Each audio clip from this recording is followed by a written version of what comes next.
For 4 years, Ashley and Jean Carnes have tried to have a baby. They hoped this month they'd finally get good news. If everything went smoothly, if this was still on, we would have known if we were pregnant or not. Instead, they got a call from their fertility doctor. IVF treatments were being suspended due to COVID-19. Ashley's egg retrieval was canceled.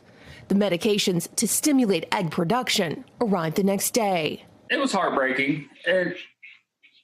More to see the disappointment and the upset in her voice. Amid the pandemic, the American Society for Reproductive Medicine has issued new guidelines advising its 8,000 plus members to suspend all non-urgent treatments, including new cycles, retrievals, and transfers.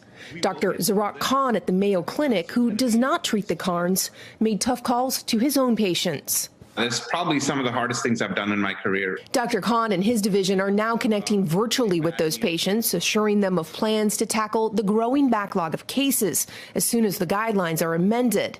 But when that will happen, no one knows.